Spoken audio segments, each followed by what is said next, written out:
A climate change savvy garden is massively low maintenance ultimately. All you're doing is allowing nature in to lend a helping hand to the benefit of your growing efforts to provide natural resilience. Nature itself holds an awful lot of the answers. So by allowing the natural world in, by not so meticulously controlling our outside space, by looking, by connecting, we're going to feel incredibly good in ourselves, as well as providing greater resilience overall for our veg patches and growing efforts.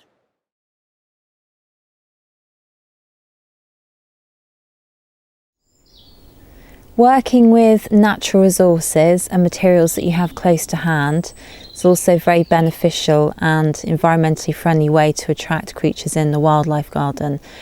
This is an area early in the season which I have full of herbs. I've used local stone, I've used local wood that's decaying, because it will help to attract a wide range of different creatures in, provide a beneficial habitat.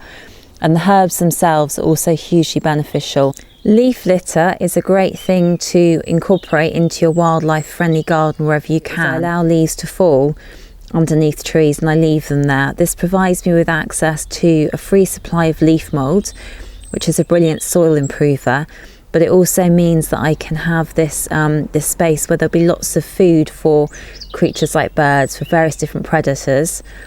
And you can probably hear the birds in the background, and it will just help to keep them there where you need them most in your back garden. So even something as simple as this, just some old tiles, can create a really valuable habitat.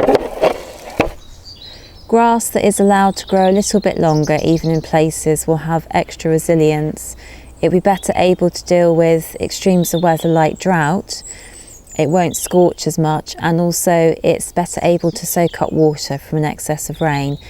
If you allow plants, wildflowers to move in, even the better, because they can help attract a wide range of different pollinating insects and also provide ground cover for other creatures.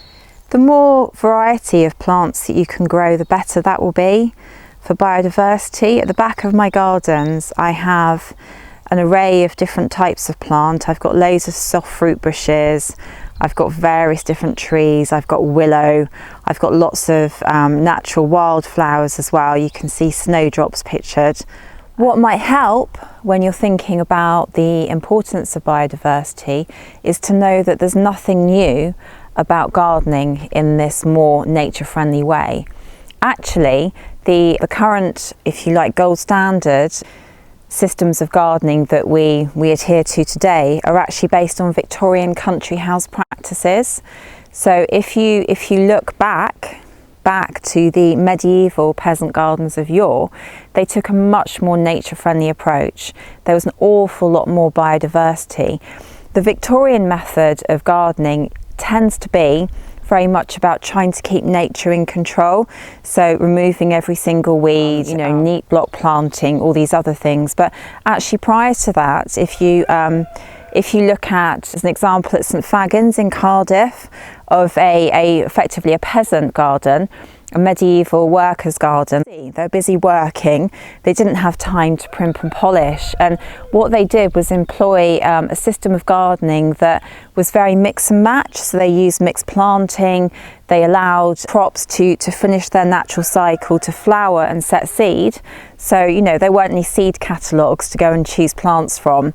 They used weeds, a lot of weeds were edible, weeds like fat hen, and they also allowed an awful lot of wildlife because it was much lower maintenance and easier to work with, but also hugely productive. And that's really what the biodiverse garden is about.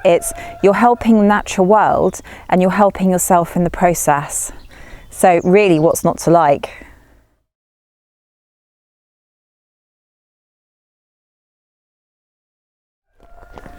When I first started talking about climate change, I used to have to almost convince gardening clubs and the people that I was talking to that's happening, but I think it's fair to say there's no longer the case. So with climate change, one of the main threats is there'll be more pests and disease.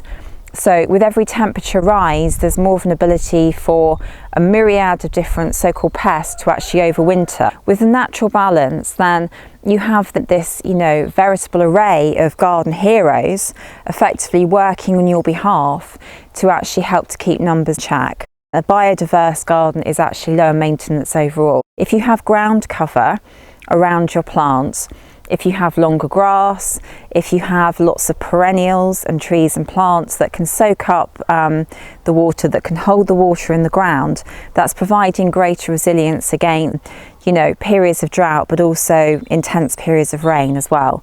So there's so many benefits to be had.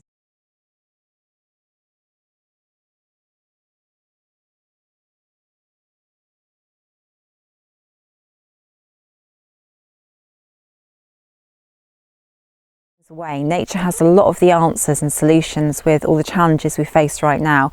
So the more that we can let go and allow that in, the lower maintenance that will be for us and the more well-being they will have therein as well. Biodiverse gardens really are the gardens of the future.